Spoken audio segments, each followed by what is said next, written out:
Je me réveille, toujours à l'aube. À 4 ans, pas question de changer les habitudes d'une vie, doucement. Je repousse la couverture, tâtonne pour trouver mes pantoufles douces et me lève lentement.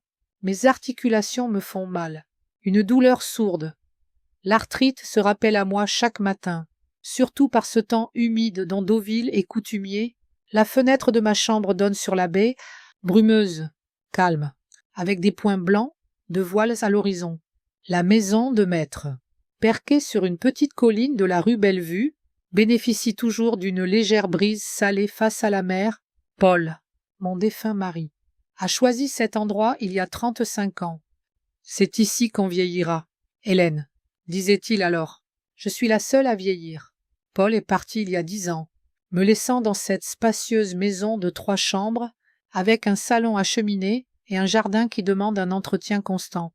Je descends à la cuisine, mets la bouilloire en route et sors un croissant du panier. Le petit déjeuner habituel, un croissant beurré, une tasse de café noir bien fort. Je prends toujours mon petit déjeuner seul, assise à une petite table près de la fenêtre, regardant les nouvelles sur la tablette tactile que mon petit-fils Léo m'a offerte pour Noël. La technologie ne m'a jamais intimidée. 30 ans d'enseignement m'ont appris à m'adapter au changement. Je finis mon repas quand j'entends une voiture s'arrêter, un coup d'œil à ma montre. 9 heures. Un dimanche matin, trop tôt pour une visite imprévue. Par la grande fenêtre du salon, je vois le SUV noir de mon fils. Antoine ne vient jamais sans prévenir. Maman, sa voix résonne, accompagnée d'un appel impatient. J'ajuste le col de ma robe faite maison et me dirige vers la porte. Mes mouvements sont lents mais assurés. La hâte est un luxe de jeunesse. Antoine, quelle surprise, dis-je en ouvrant la porte. Et Élodie est avec toi. Entrez. Mon fils m'embrasse rapidement sur la joue. Un geste presque formel, grande, avec des cheveux blonds commençant à grisonner. Il a hérité des larges épaules et de l'allure légèrement voûtée de son père. Élodie, sa seconde épouse, se tient juste derrière. Blonde, élancée, en manteau beige coûteux et talons hauts. Bonjour, Hélène, sourit Élodie, dévoilant ses dents parfaites. Comment vas-tu? C'est merveilleusement bien, ma chère. Entrez, je finis mon petit déjeuner. Voulez-vous vous joindre à moi? Non, on a déjà mangé, répond Antoine vivement, entrant dans le salon et jetant un regard évaluateur. Maman, depuis quand n'as-tu pas fait le ménage? C'est poussiéreux ici. Je souris gentiment. Madame Legrand vient le mardi et le vendredi. On est dimanche. Antoine, tu as toujours cette vieille... Antoine secoue la tête. Elle peut à peine marcher. Elle a 65 ans et se débrouille très bien.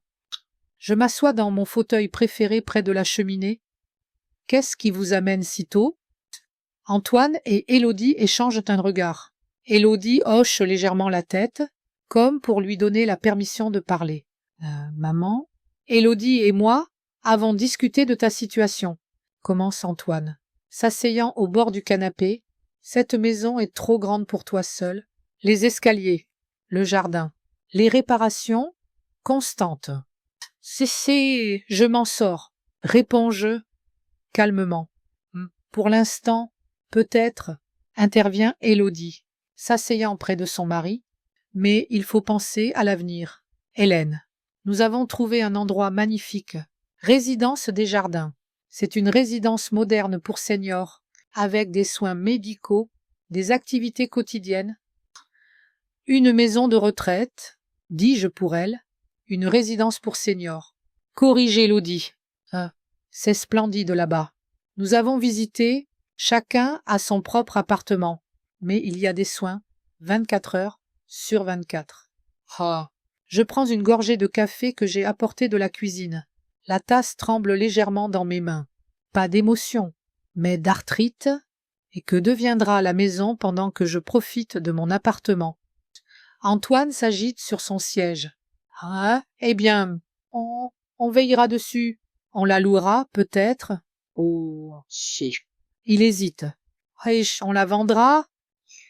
La vendre, dis-je pour lui. C'est la chose intelligente à faire. Maman, entretenir la maison engloutit la majeure partie de ta pension. La vendre te garantirait une vieillesse confortable. J'ai regardé par la fenêtre la baie, visible entre les maisons voisines. Depuis 10 ans, je me réveille avec cette vue. Ma réponse est non, dis-je doucement, mais fermement. Je reste dans ma maison. Merci de votre sollicitude. Mais je ne suis pas encore sénile pour ne pas comprendre ce qui se passe. Élodie et Antoine échangent un nouveau regard. Maman, ne sois pas égoïste. Le ton d'Antoine se durcit. Toute ta vie, tu n'as pensé qu'à toi. D'abord ton précieux travail qui t'empêchait d'avoir du temps pour ton fils.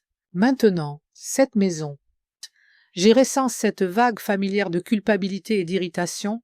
Cette conversation s'est répétée des dizaines de fois ces 30 dernières années. Antoine, j'ai dû travailler pour subvenir à nos besoins. Ton père ne pouvait pas. Ne recommence pas avec papa, m'interrompt Antoine. Je dis juste que tu as 81 ans. Il est temps de penser à la suite. Élodie et moi ne pourrons pas nous occuper de toi quand tu seras vraiment diminué. Je ne vous demande pas de vous occuper de moi. Je pose ma tasse sur la table et je ne pense pas être diminué de sitôt. C'est inévitable à ton âge. Hélène, dit Élodie doucement, nous voulons juste que tout soit organisé à l'avance. Organisé, pensai-je, comme il est pratique de planifier la vie d'autrui, surtout quand il y a une récompense, une maison avec vue sur la baie. J'apprécie votre inquiétude. Je me lève, signifiant la fin de la discussion. Mais ma décision est définitive. Je reste ici. Antoine se lève aussi, son visage marqué par une déception mal dissimulée. Ah, réfléchis, maman. On reviendra. Dans quelques jours, on en reparlera. Inutile, Antoine. Ma réponse ne changera pas. Élodie sourit, crispée, et prend ma main. Nous nous inquiétons pour toi. Hélène, et s'il t'arrive quelque chose, seul ici. J'ai un médaillon d'alerte médicale. Je montre le pendentif autour de mon cou. Et les voisins passent tous les jours. Je ne suis pas seule, Élodie. Oh. En les raccompagnant, je remarque Antoine inspecter la maison avec ce même regard évaluateur, comme s'il calculait sa valeur. Prends soin de toi. Maman, dit-il en partant, et pense à notre proposition. Lorsque le SUV noir disparaît au coin de la rue, je retourne à mon fauteuil près de la cheminée. La maison, si spacieuse et ensoleillée ce matin, semble soudain vidée et bourdonnante. Je comprends, Antoine. En partie. J'ai vraiment dû travailler dur quand il était enfant.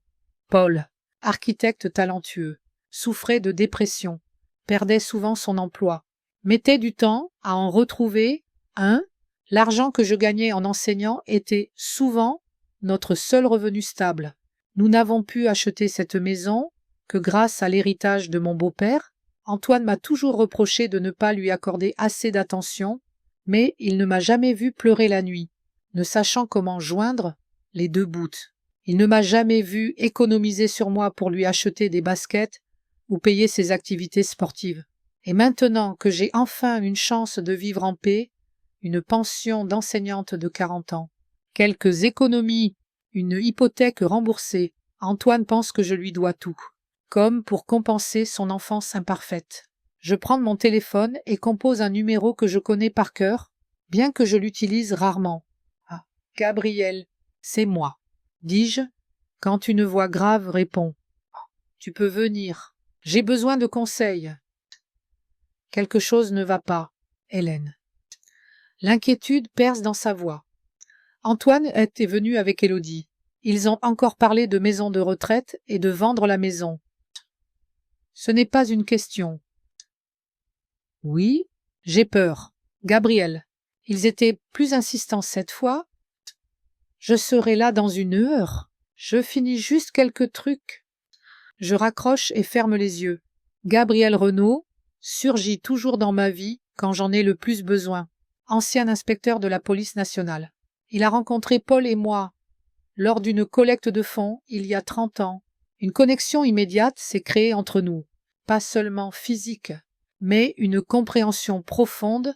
Notre liaison a duré des années. Rencontres secrètes, rares week-ends ensemble sous prétexte de conférences ou de visites à des amis.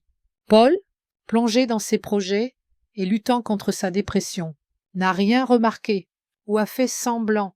Antoine, absorbé par ses problèmes d'adolescent, ne voyait rien de ma vie.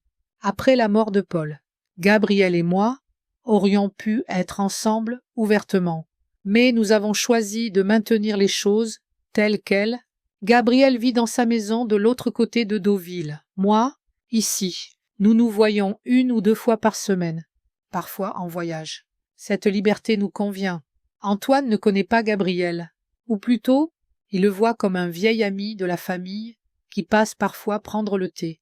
Je n'ai jamais partagé les détails de ma vie personnelle avec mon fils, et lui non plus.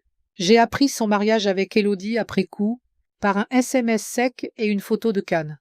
Mon téléphone vibre. Un message de Gabriel. J'arrive, ne t'inquiète pas, on trouvera une solution. J'ai souri. À 69 ans, Gabriel reste l'homme déterminé que j'ai rencontré. Je sais que je peux compter sur lui, surtout maintenant que je sens qu'Antoine ne s'arrêtera pas à de simples persuasions. Dans ses yeux, je vois une détermination frisant l'obsession. Je me lève et vais à la fenêtre. Regardant la baie, les voiles blanches des yachts semblent minuscules sur l'immense bleu.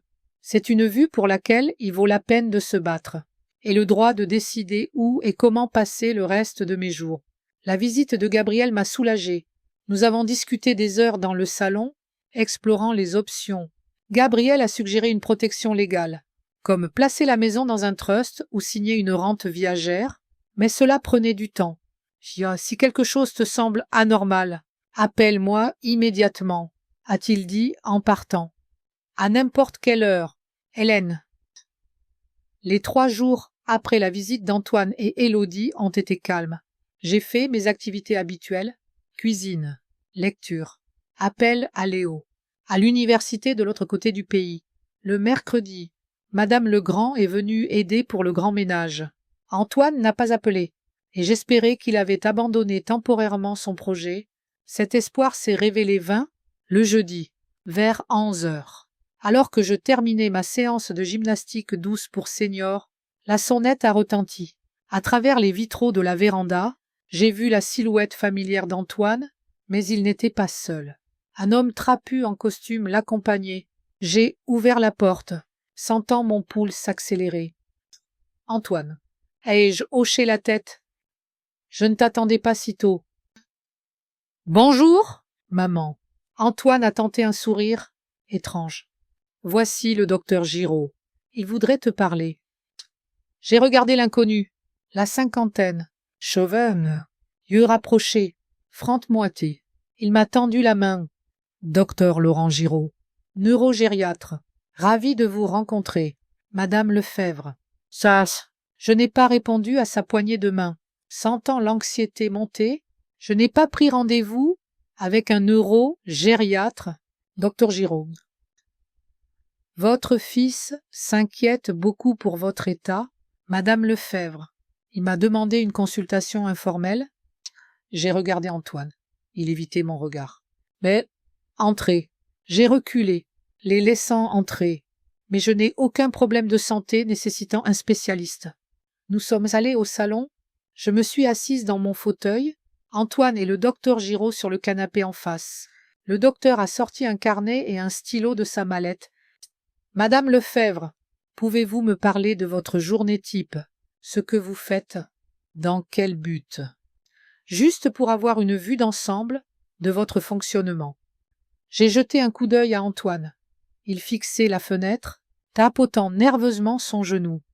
Je me lève vers 6 heures, prends mon petit déjeuner, lisse les nouvelles, ensuite je fais de la gymnastique douce, 45 minutes. Un programme pour seniors. Parfois, je vais au magasin ou à la poste. Ce n'est pas loin. L'après-midi, je lis ou regarde des feuilletons 1 fois par semaine. Je vais au cercle de lecture à la médiathèque de Deauville. Le soir, J'appelle mon petit-fils ou des amis. Le docteur Giraud a noté quelque chose. C'est oubliez-vous souvent ce que vous devez faire. Laissez-vous la cuisinière allumée ou ne retrouvez-vous pas vos affaires? Pas plus que n'importe qui, ai-je répondu, commençant à m'agacer. Docteur Giraud, que cherchez-vous exactement? Antoine a répondu à sa place. Maman, Élodie et moi avons remarqué que tu deviens oublieuse. Tu répètes les mêmes histoires. Tu oublies nos conversations. On pense que c'est difficile pour toi de vivre seule. Ce n'est pas vrai, Antoine. Mes épaules se sont crispées. Je me débrouille très bien. Madame Lefebvre, le docteur Giraud s'est penché. Votre fils a aussi mentionné des cas d'agressivité ou de paranoïa. Agressivité. Je n'en croyais pas mes oreilles. Antoine, de quoi parle-t-il? Antoine a détourné le regard. Tu as accusé Élodie de vouloir voler tes bijoux et tu nous as crié dessus la dernière fois? C'est un mensonge éhonté. J'ai senti le sang me monter au visage. Je n'ai jamais... Vous voyez, docteur. Antoine s'est tourné vers Giraud. Elle s'énerve et nie l'évidence. Mais... Le docteur Giraud a noté quelque chose. Madame Lefebvre, pouvez-vous me donner la date d'aujourd'hui et le nom du président en fonction? Aujourd'hui, c'est jeudi 17 juin 2025. Le président est Gabriel Attal, en fonction depuis 2024. Docteur Giraud, cette situation est absurde. Je vous demande de quitter ma maison. Je me suis levé, signifiant la fin de la discussion. Antoine s'est levé aussi.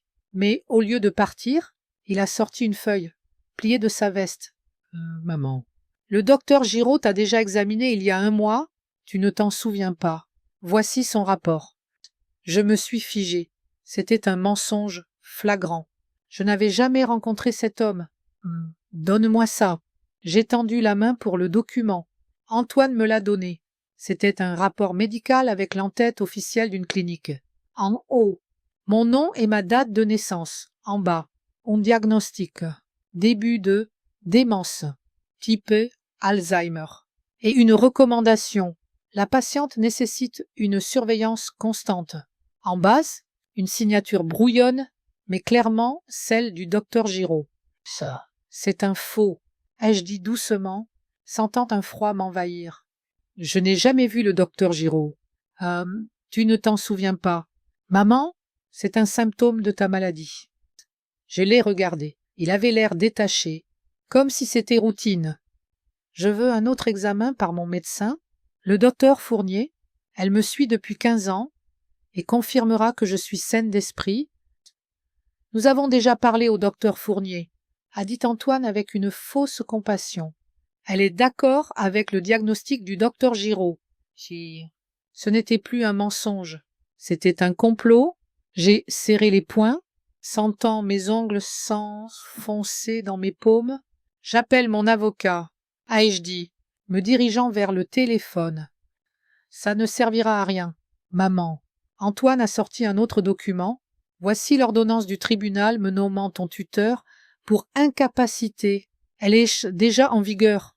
J'ai pris le papier, c'était bien une ordonnance, datée de la semaine dernière, me déclarant incompétente et nommant Antoine tuteur légal avec contrôle total de mes biens.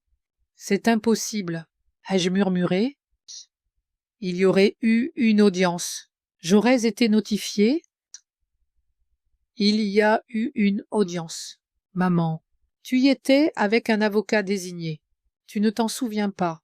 Encore une fois, la pièce a commencé à tourner. Il fallait contacter Gabriel immédiatement, mais pas devant eux. Je devais gagner du temps. Que vas-tu faire? ai-je demandé, gardant ma voix calme. J'ai déjà déposé les documents pour vendre la maison, a répondu Antoine, sans plus feindre l'inquiétude. Les fonds paieront ton séjour à Résidence des Jardins. Tu y emménages mardi. Et si je dis non? Antoine et le docteur Giraud se sont regardés. Alors, je crains que nous devions vous placer dans un établissement psychiatrique pour traitement involontaire, a dit le docteur Giraud. J'ai toutes les raisons de le recommander si vous résistez. C'était du chantage pur. Je regardais mon fils, cherchant un doute, une trace d'affection, mais il n'y avait qu'un triomphe froid. Élodie est au courant. J'ai demandé. C'était son idée. A Saury Antoine. Elle a trouvé le docteur Giraud, une femme très entreprenante. Ma femme. Je me suis effondré dans le fauteuil, Saudin faible. Il fallait agir. Mais comment? L'ordonnance était en vigueur. Si je résistais, il pouvait m'interner. Je devais gagner du temps. Trouver un avocat honnête. J'ai besoin de réfléchir. Et je dis, donne-moi au moins un jour. Rien à réfléchir. Maman, a dit Antoine. La décision est prise. Voici l'acte de la maison. Tu dois juste signer. Cham. Il a posé une pile de papier devant moi. Et si je ne signe pas? Je l'ai regardé. Alors, je signerai pour toi en tant que tuteur. Mais c'est plus simple si tu le fais. Moins de questions chez le notaire. J'ai pris les papiers, feignant de lire. Les lettres se brouillaient. Je cherchais désespérément une issue. Il faut que je fasse mes bagages. Ai-je dit pour gagner du temps? Des affaires personnelles pour la résidence. Tout aura le temps. A hoché Antoine. Mais d'abord, signe les papiers. Une vague de colère montait en moi. Cet homme, mon fils, celui pour qui je m'étais épuisé, me volait tout de sang-froid. Pourquoi, Antoine? J'ai demandé doucement. Pourquoi me fais-tu ça? Quelque chose a vacillé dans ses yeux. Peut-être de la honte, mais cela a vite disparu. Parce que c'est juste, a-t-il répondu. Toute ma vie. J'ai été en arrière-plan, d'abord ton travail, puis papa et sa dépression perpétuelle. Toujours quelqu'un ou quelque chose était plus important que moi. Et maintenant, tu vis seul dans cette grande maison. Et Élodie et moi sommes coincés dans un 2 pièces. J'ai secoué la tête. Je n'ai jamais été froide. Antoine, j'ai fait ce que je pouvais pour nous. Ton père laisse papa en dehors de ça. A-t-il explosé? Tu l'as toujours utilisé comme bouclier? Pauvre Paul, faible, malade. Et moi, j'étais juste un fardeau. Je regardais mon fils, méconnaissable. Portait-il cette rancune toutes ces années, cette version déformée de notre vie? Antoine, ce n'est pas vrai. Je t'aimais plus que tout. Assez. Il s'est levé, le visage tordu de rage. Signe ces foutus papiers. La maison ne t'appartient plus. Oubliez-la. Son cri a résonné dans le salon.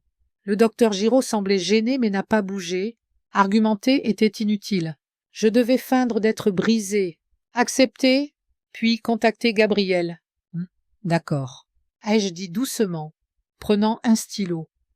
Où dois-je signer? Antoine s'est calmé, pointant le bas de la dernière page. Ici, et paraphé chaque page dans le coin. J'ai signé, page par page. Intérieurement, j'étais bouillante d'indignation et de douleur, mais à l'extérieur, je restais calme. Il ne devait pas suspecter que je préparais quelque chose. Voilà, a dit Antoine quand j'ai signé le dernier papier. La maison m'appartient officiellement. Un notaire viendra demain pour authentifier l'acte. Je peux faire mes bagages. J'ai demandé, gardant une voix humble. Bien sûr, maman. Antoine était presque magnanime. Tu as tout le week-end. Élodie et moi emménageons lundi, et nous t'emmènerons à la résidence mardi. J'ai hoché la tête, ne faisant pas confiance à ma voix. Antoine et le docteur Giraud se sont préparés à partir. À demain. Maman, Antoine a tenté de m'enlacer, mais je me suis écartée. Dès que la porte s'est fermée, je me suis précipitée sur le téléphone. Mes mains tremblaient, tellement que j'ai eu du mal à composer le numéro de Gabriel. Gabriel, ai-je dit, quand il a répondu. Je suis en danger. Antoine a falsifié des dossiers médicaux. Il m'a fait déclarer incompétente et s'est nommé tuteur. Gabriel est arrivé 40 minutes plus tard. Je l'ai vu par la fenêtre. sa berline argentée s'arrêtant devant la maison. Malgré son âge, Gabrielle bougeait avec l'énergie d'un sexagénaire grande. Mince, cheveux gris épais, allure militaire. Même ses vêtements décontractés, pantalon bleu foncé et veste en tweed, lui allaient impeccablement. J'ai ouvert la porte avant qu'il ne sonne. Hélène, il a pris mes mains, me regardant dans les yeux. Tu vas bien? Je ne sais pas. Gabrielle, ai-je répondu honnêtement, sentant mon calme feindre s'effondrer sous son regard inquiet. Il m'a pris ma maison, mon propre fils. Nous sommes allés au salon. J'ai sorti les papiers, laissés par Antoine, et les ai tendus à Gabriel. Il les a examinés, fronçant les sourcils. C'est une fraude pure. A-t-il dit enfin? Falsification de documents médicaux, par jour au tribunal. Ton fils et ce soi-disant médecin seront dans de sels draps quand la justice s'en mêlera. Mais ça prendra du temps. Je me suis effondré dans le fauteuil, soudain épuisé. Et je n'ai pas beaucoup de temps. Lui et Élodie emménagent lundi, et je vais à la résidence mardi. Gabriel s'est assis en face, posant les papiers sur la table basse. Tu as dit oui. J'ai signé les papiers, si c'est ce que tu veux dire. Je n'avais pas le choix. Il a menacé de m'interner. Gabriel a secoué la tête. Oh, Hélène, tu as toujours été trop douce avec lui. Pas de reproche dans ses mots. Juste de la tristesse. Il a toujours pensé que j'étais trop indulgente avec Antoine. Trop soucieuse de ses sentiments. Peut-être avait-il raison. Tu te souviens quand on s'est rencontrés? A demandé Gabriel soudainement. J'ai souri malgré les circonstances. Bien sûr, une collecte de fonds pour les vétérans de la police. Paul était invité comme architecte du nouveau complexe mémorial et tu étais l'homme le plus intrigant du public. Gabriel a souri.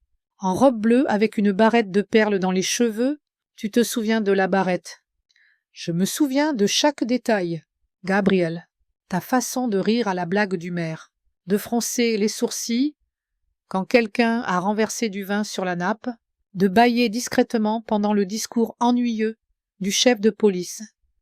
J'ai secoué la tête et je ne savais même pas que tu m'observais. J'étais très discret. Ah, sorry, Gabriel. Un ancien de la police nationale s'est resté invisible. Mais quand tu t'es écarté vers la fenêtre pendant la danse, j'ai saisi ma chance. Je me souvenais de ce moment. Nous étions près de la fenêtre, regardant les lumières de Deauville, parlant de tout. Livres, musique, politique. Paul discutait d'un projet avec un officiel et n'a pas remarqué notre absence. Tu as dit que tu n'avais pas rencontré de femme aussi intelligente et intéressante depuis longtemps. Ai-je rappelé, et c'était la vérité. Je n'avais pas prévu de commencer une liaison, Hélène. Je savais que tu étais mariée. Aucun de nous ne l'avait prévu. Ai-je soupiré. Mais Paul, à cette époque, était dans une autre période de dépression. Il ne me parlait pas pendant des semaines, s'enfermait dans son bureau. Et toi, tu m'as vu, tu m'as vraiment vu. Je me souvenais de notre premier baiser dans sa voiture, quand il m'a raccompagnée après une exposition que Paul avait refusée, prétextant une migraine. Gabriel m'a proposé de me ramener. J'ai accepté. Nous sommes restés longtemps devant chez moi, parlant, hésitant à sortir et mettre fin à la soirée. Puis il s'est penché et m'a embrassé, timidement, craignant ma réaction. Tu te souviens de notre premier voyage? A demandé Gabriel, comme s'il lisait mes pensées. Les Vosges. Ai-je hoché la tête? Un petit hôtel dans les montagnes. J'ai dit à Paul que j'allais à une conférence d'enseignants et j'ai pris 3 jours de congé. Gabriel a souri. Les 3 meilleurs jours de ma vie. Après ce voyage, nous n'avons pas pu arrêter. Rencontres secrètes, dans des hôtels, rares week-ends, ensemble. Appels nocturnes, quand Paul dormait. Nous étions prudents. Jamais ensemble en public. Ne laissant aucune trace. Gabriel était expert en discrétion. Et j'ai vite appris. Parfois, je pense que Paul avait deviné. Ai-je dit doucement. Mais il n'a jamais demandé. Peut-être que ça l'arrangeait. Je ne lui demandais pas d'attention. Ne le blâmez pas pour sa dépression. Son silence. Tu regrettes? A demandé Gabriel sérieusement. J'ai réfléchi. D'être avec toi? Jamais. Di mentire à Paul. Parfois, c'était un homme bon, juste brisé. Et après sa mort, as-tu pensé qu'on pourrait être ensemble ouvertement? Une question que nous avions évitée toutes ces années. Après la mort de Paul, j'étais seule dans la maison et Gabriel a proposé d'emménager avec moi ou de m'accueillir chez lui. Mais j'ai refusé. J'avais peur. Gabriel. Ai-je admis? Peur qu'Antoine découvre la vérité. Qu'il me haïsse encore plus. Il idéalisait son père et me voyait comme froide et distante. S'il avait su pour nous.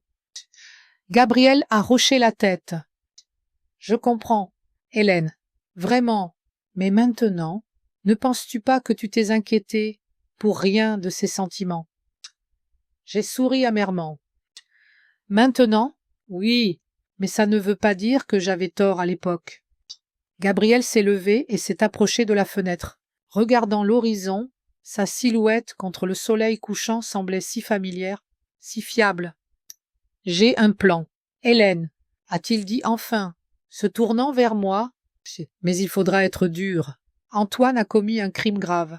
Falsification de documents médicaux. Fraude. Peut-être même corruption si ce juge était complice. Il risque une vraie peine de prison. J'ai senti mon cœur se serrer. Je ne veux pas qu'Antoine aille en prison. Gabriel. Quoi qu'il ait fait, c'est mon fils. Je sais, a-t-il dit doucement, et je ne suggère pas de le faire condamner, mais il faut l'effrayer assez pour qu'il recule. Comment? J'ai encore des contacts à la police nationale et au bureau du procureur.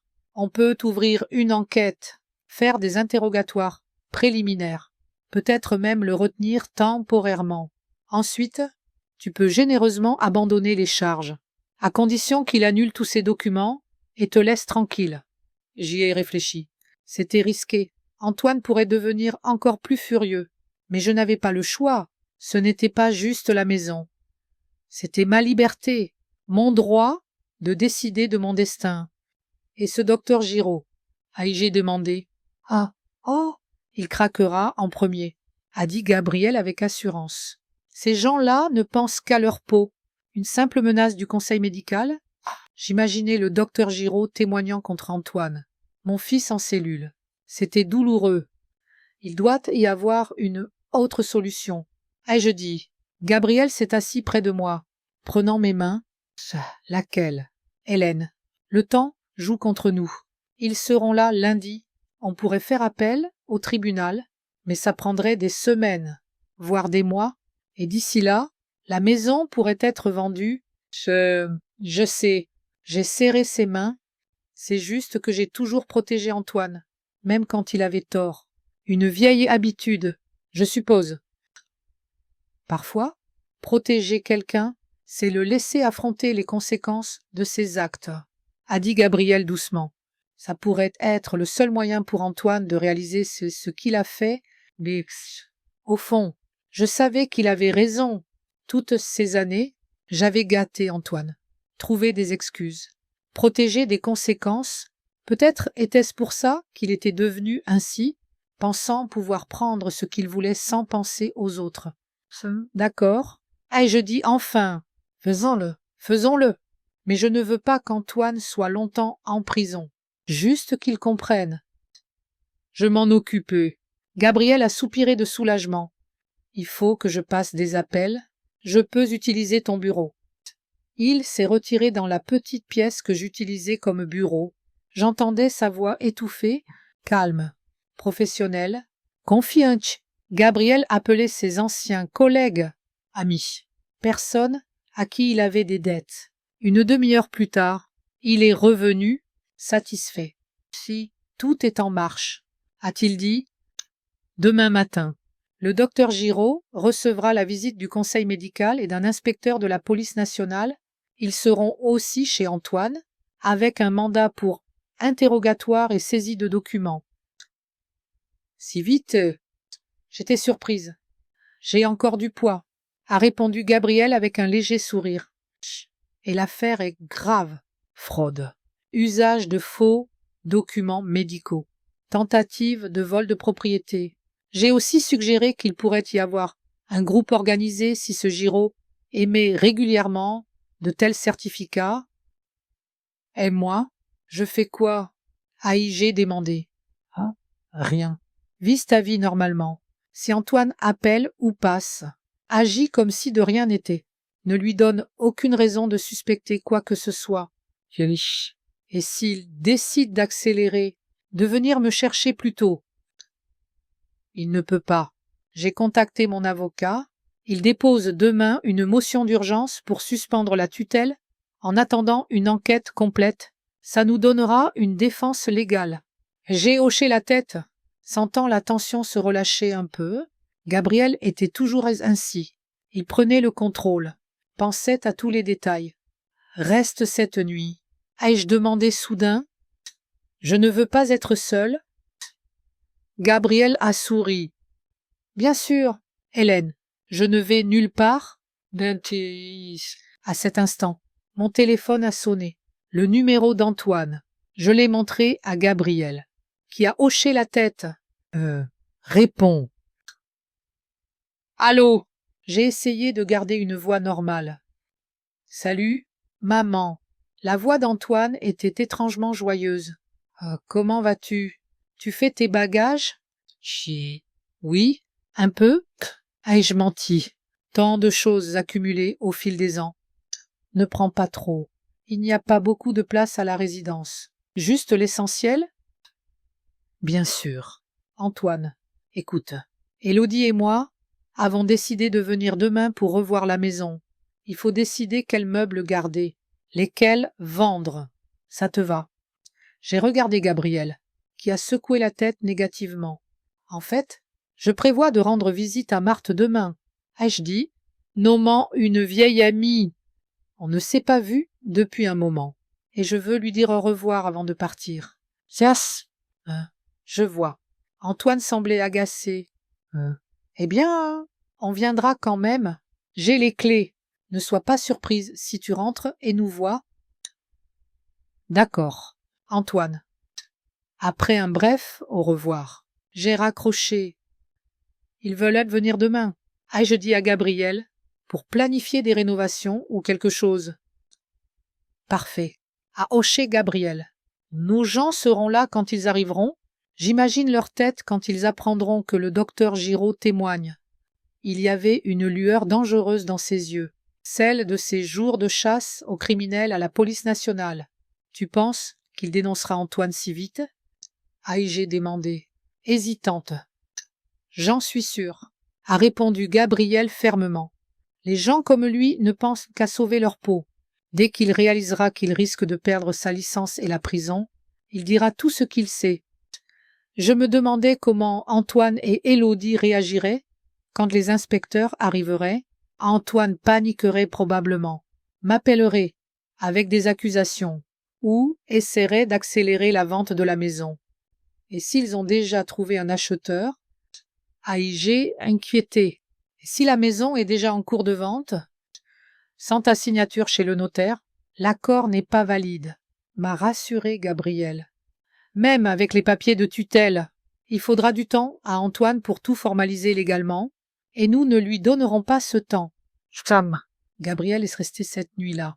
Nous étions allongés dans ma chambre, regardant le ciel étoilé par la fenêtre, son bras autour de moi. Et pour la première fois depuis longtemps, je me sentais en sécurité. Tu sais, a dit Gabriel doucement, peut-être qu'après tout ça, on devrait repenser notre arrangement. Comment ça? Peut-être qu'on devrait arrêter de se cacher, vivre ensemble, ici ou chez moi, comme un couple normal. Je me suis tournée vers lui. Tu suggères que je vienne chez toi, ou toi ici? Il a souri. Comme tu veux, je pense juste qu'on se cache depuis trop longtemps. La vie n'est pas infinie.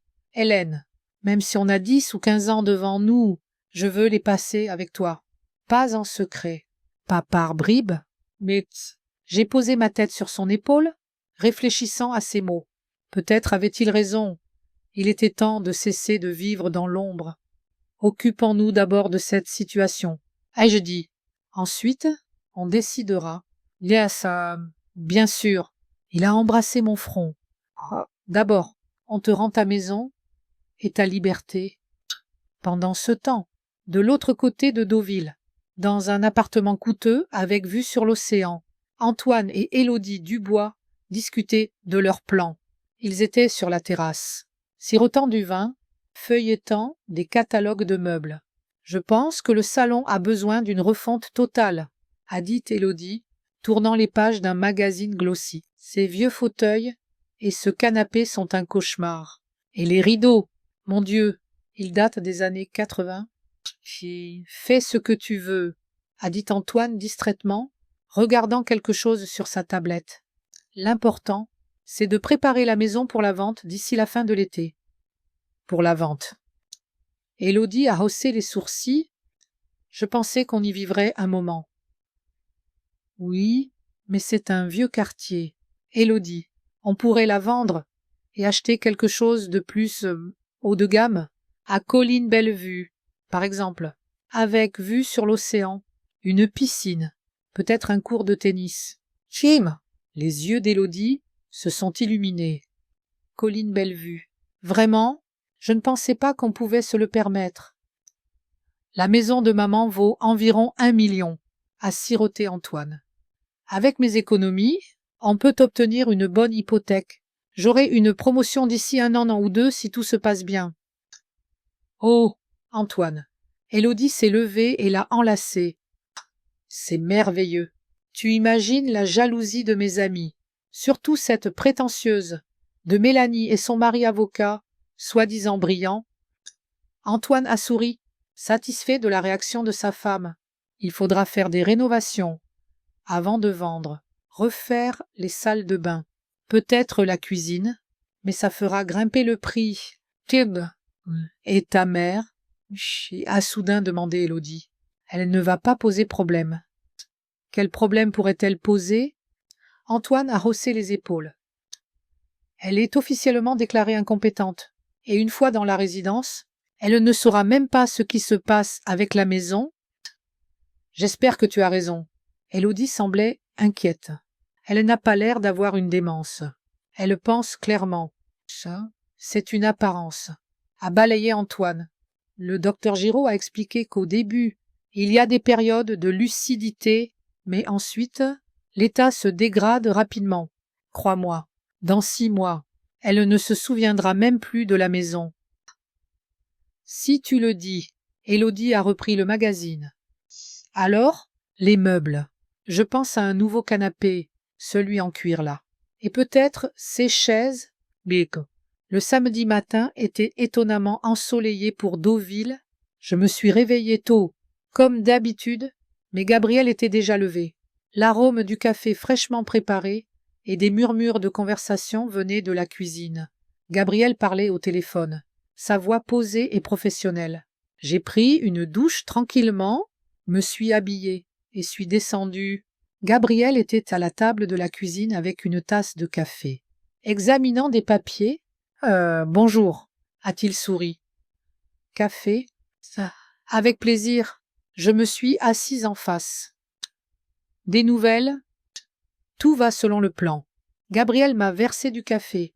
Le docteur Giraud a été visité ce matin avec un mandat pour fouiller son bureau et saisir des documents.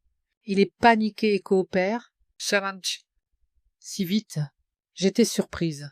Et notre docteur a beaucoup de péchés, a souri Gabriel.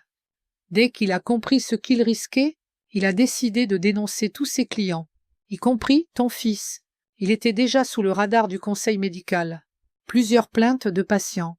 Notre requête a juste accéléré le processus. Et Antoine? J'ai demandé, anxieuse.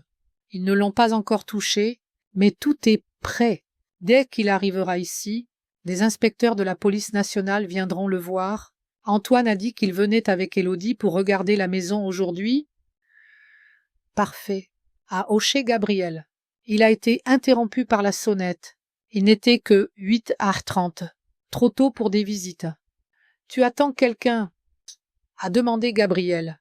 Non, J'ai secoué la tête. Peut-être Antoine. Il appelle d'habitude avant. Ça. Gabriel s'est levé. Hein? J'y vais. Reste ici.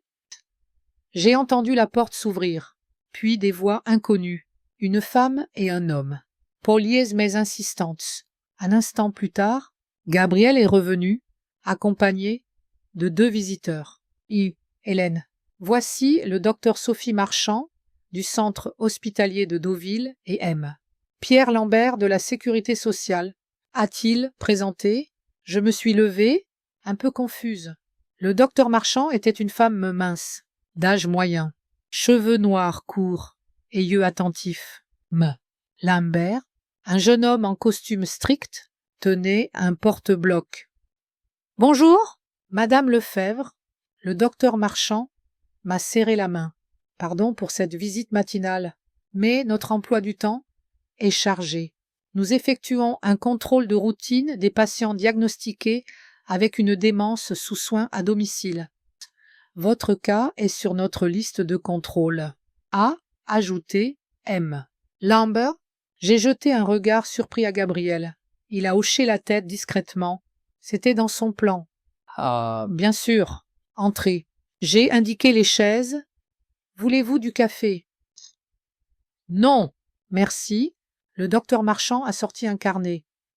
Madame Lefebvre, selon nos dossiers, vous avez récemment été diagnostiquée avec un début de démence type Alzheimer. C'est correct. Mon fils et un docteur Giraud le disent. Ai-je répondu prudemment. Mais je n'ai jamais été examiné par le docteur Giraud, et je pense que ce diagnostic est faux.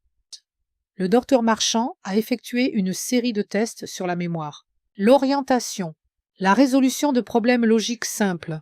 J'ai réussi sans faute. Eh bien, Madame Lefebvre, le docteur Marchand a rangé son carnet. Je ne vois aucun signe de démence ou de trouble cognitif. Vos résultats sont normaux pour votre groupe d'âge, même au-dessus de la moyenne. Et très étrange. Lambert a froncé les sourcils. Le rapport du docteur Giraud indique de graves problèmes de mémoire à court terme, une désorientation et des accès d'agressivité. Rien de tout cela n'est vrai, a interrompu Gabriel. Le docteur Giraud n'a jamais examiné Hélène. Nous pensons que son fils, Antoine Dubois, a soudoyé le médecin pour obtenir une déclaration d'incapacité afin de devenir son tuteur. Mais ça.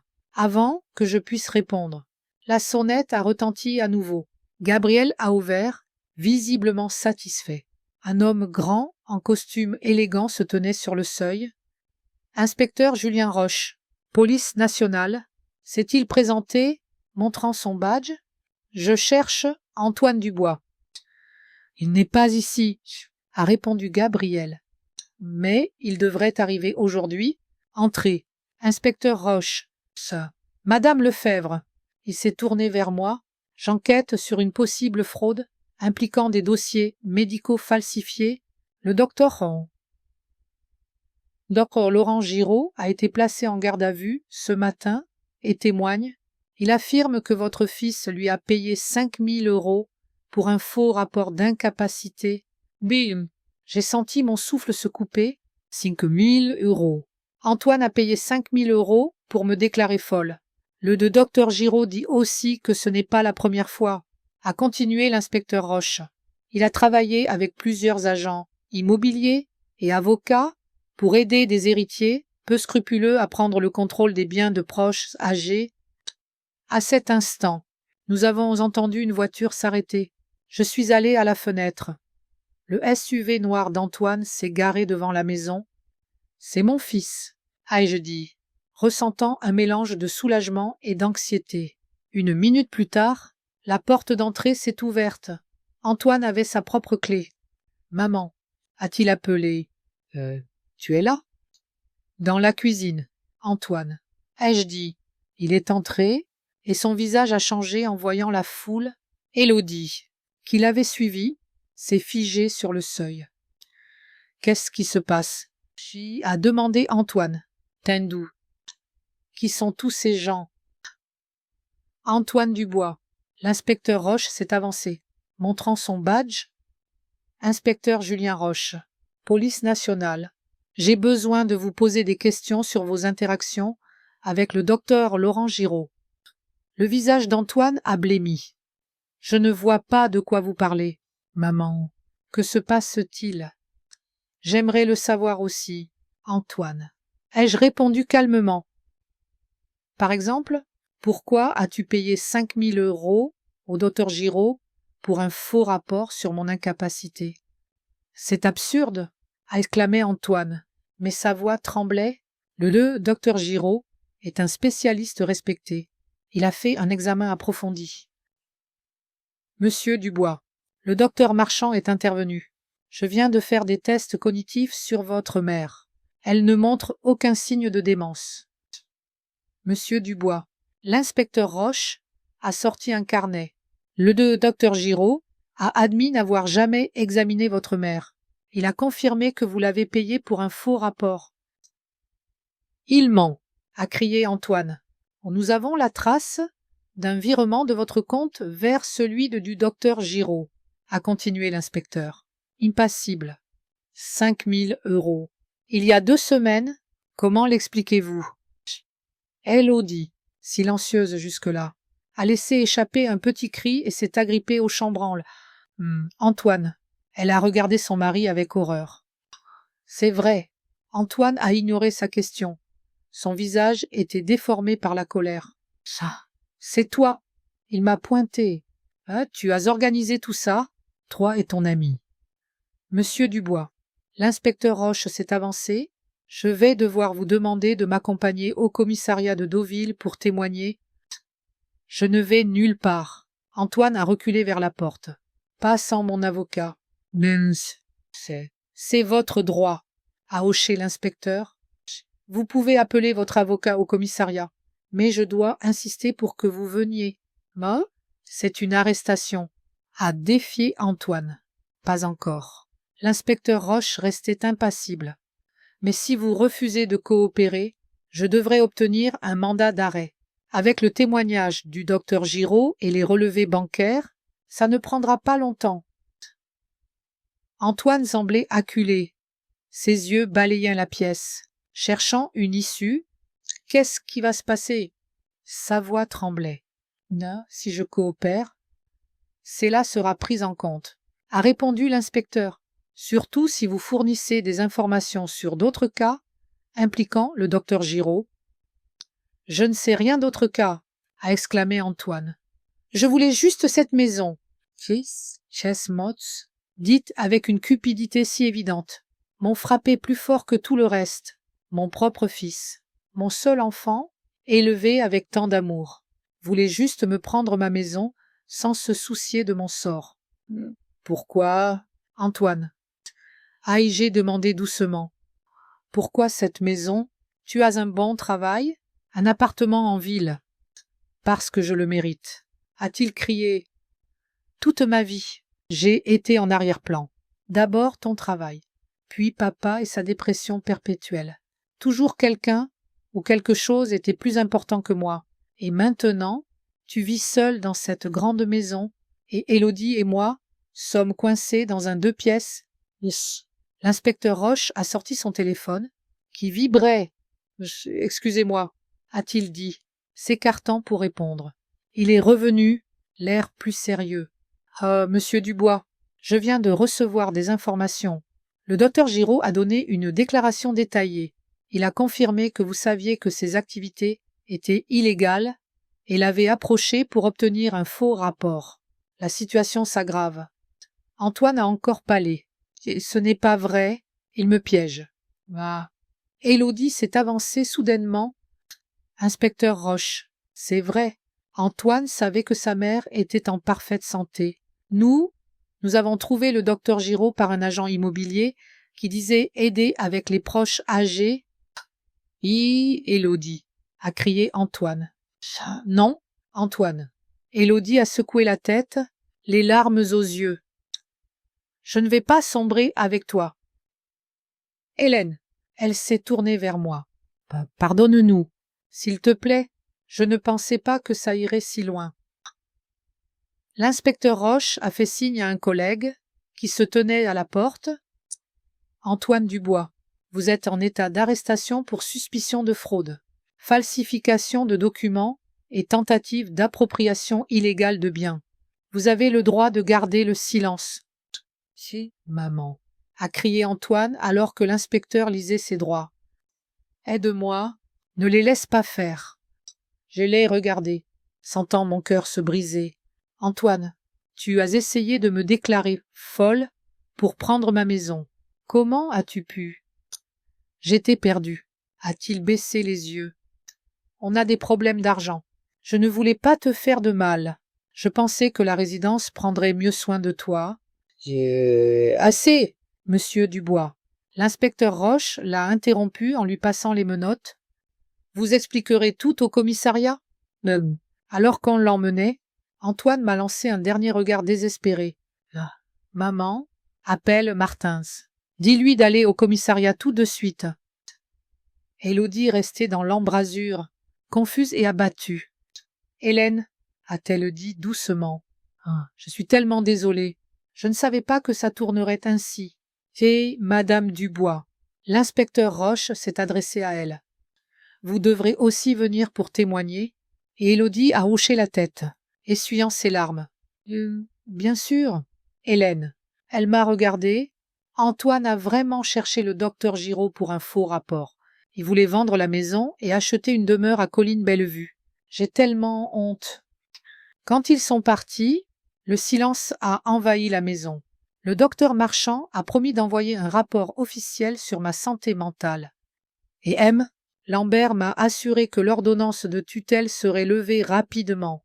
J'étais seule avec Gabriel, essayant de comprendre ce qui s'était passé. « Ça va ?» a-t-il demandé, passant son bras autour de mes épaules. « Je ne sais pas » ai-je répondu honnêtement. Mon fils a été arrêté pour avoir voulu me déclarer folle. Comment pourrais-je aller bien? Ce n'est pas ta faute, Hélène, a dit Gabriel doucement. Antoine a fait son choix. Mais que va-t-il lui arriver maintenant? Je ne pouvais m'empêcher de penser à Antoine Menotté. Beaucoup dépend de toi, a répondu Gabriel. Si tu ne pousses pas pour une peine maximale, si tu demandes la clémence, à cet instant, mon téléphone a sonné, un numéro inconnu. Madame Lefebvre, une voix féminine. C'est Élodie. J'ai droit à un appel. Antoine veut que vous veniez au commissariat de Deauville. Il est paniqué. Il dit qu'il risque jusqu'à 10 ans de prison sans votre aide. Aidez-le, je vous en supplie. J'ai regardé Gabriel. Lui résumant la conversation. C'est à toi de décider. Hélène, a-t-il dit, je soutiendrai ton choix. On y va? Ai-je dit à Élodie? Dis à Antoine que je l'aiderai. Mais à mes conditions. Le commissariat de Deauville était dans un bâtiment moderne en verre et béton près du centre. Gabriel conduisait, et je m'asseyais à côté, rassemblant mes pensées. Dans ma longue vie, je n'avais jamais été dans une telle situation. Mon propre fils arrêté pour m'avoir déclarée incompétente. Tu es sûr de vouloir faire ça? Si, a demandé Gabriel, mais jetant d'un bref regard. Personne ne te jugera si tu décides autrement. C'est mon fils? Gabriel, ai-je dit doucement. Quoi qu'il arrive. Gabriel a hoché la tête, sans un mot. Il me comprenait mieux que quiconque. À l'accueil, un jeune employé a contacté l'inspecteur Roche après avoir entendu nos noms. Quelques minutes plus tard, l'inspecteur est venu nous accueillir. Madame Lefebvre, il m'a serré la main. Monsieur Renaud, merci d'être venu. Suivez-moi. Nous sommes passés par la sécurité et montés au 3e étage. L'inspecteur Roche nous a conduits dans une petite salle de conférence où un homme en costume coûteux attendait. Voici André Simon, le procureur, a présenté Roche. Il décidera des charges contre votre fils. Même Simon, grande, mince, cheveux grisonnants précocement, avait un regard perçant. Madame Lefebvre, il a hoché la tête, mais toutes mes excuses pour cette situation pénible. Malheureusement, les fraudes contre les personnes âgées sont de plus en plus courantes. Et c'est encore plus triste quand les coupables sont des membres de la famille. Où est mon fils? Ai-je demandé, sans réagir à ces mots. Dans une salle d'interrogatoire, avec son avocat, a répondu l'inspecteur Roche. Sa femme est dans la pièce à côté. Elle a accepté de coopérer et témoigne. Je veux le voir. Ai-je dit fermement. L'inspecteur Roche a regardé le procureur. C'est possible, a dit Simon. Mais la conversation sera enregistrée. Je comprends. Ai-je répondu. Emmenez-moi à lui. La salle d'interrogatoire était comme dans les films. Petite, moursnouze, grand miroir, sans doute à sens unique. Une table au milieu. Antoine était assis, tête baissée, à côté d'un homme d'âge moyen en costume gris, visiblement son avocat. Quand je suis entré, Antoine a levé les yeux, mêlant peur et espoir. « Maman ?» Il s'est levé d'un bond, mais l'avocat l'a retenu. « Monsieur Dubois, restez calme, » a dit l'inspecteur Roche. « Entrez avec moi. » Je me suis assise en face de mon fils, sans son assurance habituelle, en chemise froissée et cheveux en désordre. Il semblait perdu, presque enfantin.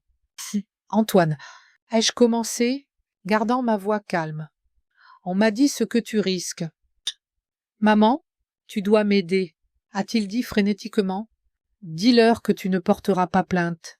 Dis que c'était un malentendu. » « Un malentendu. » J'ai secoué la tête. Tu as payé 5 000 € pour un faux rapport sur ma santé mentale. Tu as menti au tribunal pour devenir mon tuteur. Tu m'as menacé d'internement si je ne signais pas l'acte de la maison. Comment cela peut-il être un malentendu? Antoine a baissé les yeux. J'étais perdu. Élodie voulait une grande maison, et je ne pouvais pas l'acheter. Puis j'ai rencontré cet agent immobilier, Morton, qui m'a dit qu'il y avait une solution, m'a présenté à Giraud. Et tu as pensé que c'était acceptable de déclarer ta mère folle pour une maison? Choix. Je ne pensais pas que tu te sentirais mal, a marmonné Antoine. Cette résidence a de bonnes conditions, et tu auras bientôt besoin de soins, de toute façon. J'ai 80 ans, passe 97, ai-je dit sèchement, et je suis en parfaite santé, comme l'a confirmé le docteur Marchand. L'avocat d'Antoine a toussé. Madame Lefebvre, je comprends votre indignation, mais la question est de savoir si vous êtes prête à aider votre fils à éviter une lourde peine. Je l'ai regardé attentivement. Pourquoi devrais-je t'aider après ce que tu as fait? Parce que tu es ma mère. Sa voix tremblait. Et quoi qu'il arrive, tu m'aimes, n'est-ce pas? Il y avait tant de naïveté enfantine dans ces mots que j'ai senti mon cœur se serrer. Oui, je l'aimais, quoi qu'il arrive. Je peux t'aider, Antoine. Et je dis lentement, mais à mes conditions. C'est tout ce que tu veux. A-t-il accepté rapidement? D'abord, la maison reste à moi. Pas question de la vendre ou de parler de résidence. Bien sûr, maman. Ensuite, tu vas en thérapie. Je pense que tu as beaucoup de rancune et de problèmes non résolus qui t'ont conduit à ça. Antoine a hésité, mais a hoché la tête. D'accord. Troisièmement, Élodie doit trouver un travail. Je sais qu'une des raisons de vos problèmes financiers est son refus de travailler et son habitude de vivre au-dessus de ses moyens. Je ne suis pas sûr de pouvoir promettre ça pour elle, a dit Antoine, une certaine. Alors, je lui parlerai moi-même, ai-je dit fermement. C'est dernière chose. Tu dois coopérer pleinement avec l'enquête. Dis tout ce que tu sais sur Giraud, l'agent immobilier qui t'a présenté, tout ce complot. Antoine a regardé son avocat, qui a hoché la tête. J'accepte toutes les conditions, maman, a-t-il dit enfin. Je ferai ce que tu demandes. Je me suis tourné vers l'inspecteur Roche.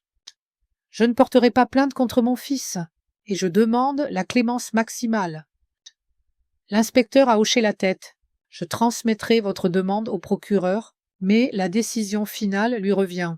Mais en quittant la salle, je me sentais épuisée comme si j'avais vécu une autre vie en quelques heures. Gabriel m'attendait dans le couloir. Comment ça s'est passé? A-t-il demandé, me regardant attentivement. J'ai posé des conditions. Ai-je dit? Antoine a tout accepté.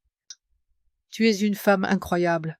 Hélène, a dit Gabriel doucement, je ne suis pas sûr que j'aurais été aussi clément à ta place. Ce n'est pas de la clémence.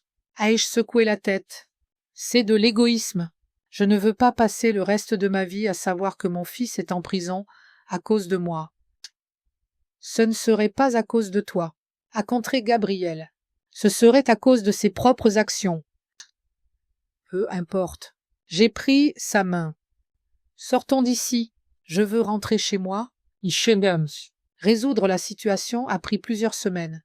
Le procureur Simon, impressionné par mon refus de punir mon fils et la coopération d'Antoine, a accepté un accord. Antoine a plaidé coupable pour falsification et parjure. Mais les charges plus graves ont été abandonnées. Il a été condamné à 2 ans de mise à l'épreuve, 200 heures de travaux d'intérêt général et une amende de 20 000 euros. Le docteur Giraud a écopé de 5 ans de prison et de la perte de sa licence médicale. L'agent immobilier Morton, qui avait mis Antoine en contact avec Giraud, a été arrêté et attendait son procès. Ils avaient orchestré au moins 15 fraudes similaires en 3 ans. L'ordonnance d'incapacité et de tutelle d'Antoine a été levée par le tribunal en 1 semaine. La maison m'appartenait officiellement et tous les documents signés sous la contrainte étaient nuls. Élodie, comme il s'est avéré, était au courant du plan d'Antoine. Bien qu'elle ait prétendu ignorer son illégalité, sa coopération active avec l'enquête a aidé à atténuer la peine de son mari. Quand tout fut fini, elle est venue chez moi, seule, sans Antoine. Hélène, a-t-elle commencé nerveusement, tripotant la lanière de son sac. Je voulais m'excuser. Ce que nous avons fait est impardonnable. Mais tu espères quand même un pardon. Ai-je remarqué, l'invitant à s'asseoir. J'ai été aveuglé par la cupidité. A de Miss Élodie. Je pensais mériter une vie meilleure, une grande maison, un statut, et j'ai poussé Antoine, sachant qu'il voulait me faire plaisir. Et maintenant, ai-je demandé, tu restes avec lui, même s'il est criminel, sans emploi, endetté. Élodie m'a regardé. Je l'aime, et oui, je restais avec lui, mais je veux changer, être meilleur. C'est pourquoi je suis venue demander, as-tu parlé d'un travail pour moi? C'était dans ton plan. Je l'ai discuté avec Gabriel. Oui. Ai-je hoché la tête? Gabriel cherche une assistante pour son bureau. Il fait du conseil en sécurité. Et il a besoin de quelqu'un pour le travail administratif. Dans le bureau de ton ami. Élodie était surprise. Exactement. Gabriel sait quel rôle tu as joué, mais il est prêt à te donner une chance. Ce n'est pas le travail le mieux payé, mais c'est stable et surtout honnête. Élodie semblait stupéfaite.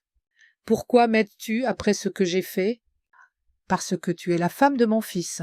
Ai-je répondu simplement. Et si tu veux vraiment changer, je préfère t'aider que de te voir entraîner Antoine dans ta chute.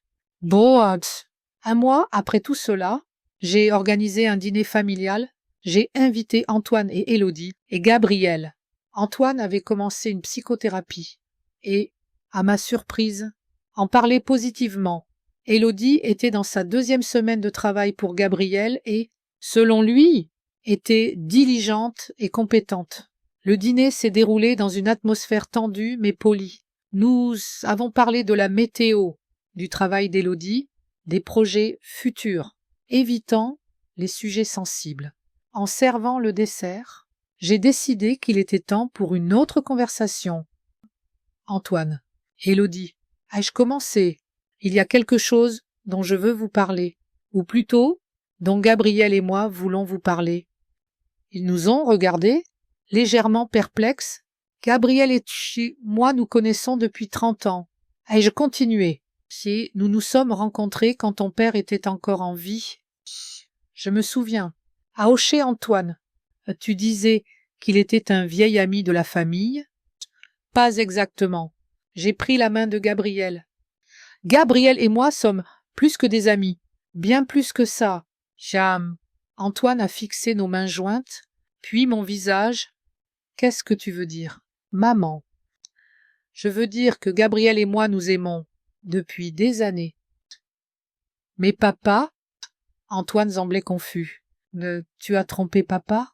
Sam, ton père était un homme compliqué. Antoine, a dit Gabriel doucement. Avec de sérieux problèmes. Hélène est restée avec lui, l'a soutenue, mais elle avait aussi besoin de soutien. Je n'arrive pas à y croire. Antoine a secoué la tête. Toutes ces années, tu as mené une double vie. J'ai fait ce que je devais, ai-je répondu fermement, m'occuper de toi et de ton père. Mais j'ai aussi le droit d'être heureuse. À ma surprise, Élodie a posé sa main sur l'épaule d'Antoine.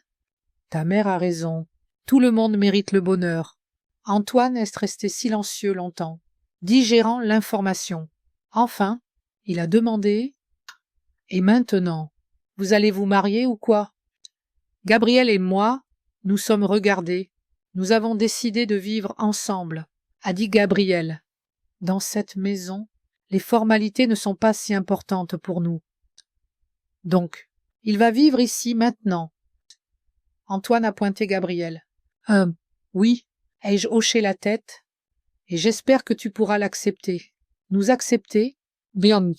Antoine semblait vouloir objecter, mais il a juste soupiré.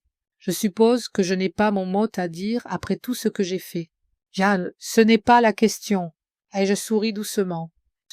La question, c'est que je veux que tu fasses partie de ma vie, de notre vie. Mais pour ça, tu dois accepter mes décisions. J'ai besoin de temps pour m'y habituer, a dit Antoine honnêtement. Mais je vais essayer. C'est tout ce que je demande. J'ai serré sa main. Quand Antoine et Élodie sont partis, Gabriel et moi nous sommes assis sur la véranda. Regardant les étoiles au-dessus de la baie, tu penses qu'il s'y fera, a demandé Gabriel. Avec le temps, ai-je hoché la tête. Antoine a beaucoup de choses à repenser, pas seulement notre relation, mais sa vie, ses décisions. Et toi, regrettes-tu de l'avoir aidé?